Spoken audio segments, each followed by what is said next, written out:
In this quick video today, we're going to install this new replacement headliner board that is now available on the market. So these are replacement OEM boards to suit the Holden Commodore VN VP VR VS sedan. If you're looking for the exact process on how to remove and install a headliner board in this model, we'll have a link in the description taking you to a video that we've already filmed explaining just that. What we like to do is actually flex the headliner board away from the A pillars, the B pillars, and pull it away from the rear C pillars. That way we don't have to remove any of those plastic components because they can actually get quite brittle with age. And even that rear panel piece, we leave them intact as well. So, and also on this dry run where we're installing this new replacement board, we're actually not going to use the Velcro across the middle back section just to see if it doesn't need that, because we've been told by our suppliers that you don't need the Velcro. The board's actually quite strong and sturdy to not need the Velcro to hold it up in the rear section. So we're just going to test that out. So we like to install these headliner boards through the front passenger door, and there's some sedans you can actually do from the rear driver's side door as well. We've already cut out that section in the middle for the larger dome light. We drop down the sills, that way we can position the headliner board underneath the pillars and underneath the sills to hold it into place. Everything has lined up nicely. Sun visors will go on perfectly.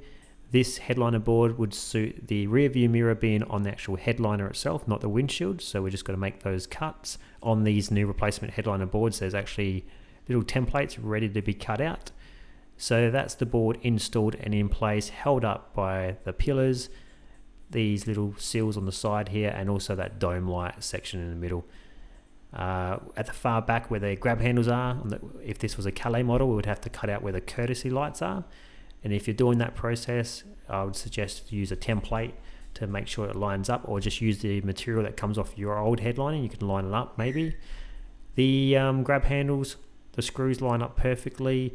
That front sun visor section that we just checked before, the screws didn't seem like you could see exactly where they would go to, but it's not that far off, so I don't see any issue with that. The sun visor clips line up perfectly, but it's just the end where you can see slightly the screw hole. That's no issue. You just once you find one, the other one will line itself up. So yeah, no issues. It actually installed very nicely. We just go around, clean this board up, and everything would be sweet.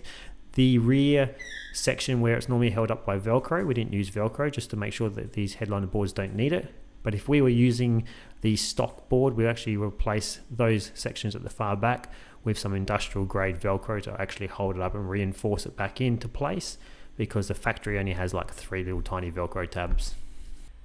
Sometimes you have to use a handheld steamer and an upholstery skewer just to tidy up any imperfections in the actual recovery stage from what the supplier did on these headliner boards. But other than that, this test run worked out perfectly. Everything lined up really well.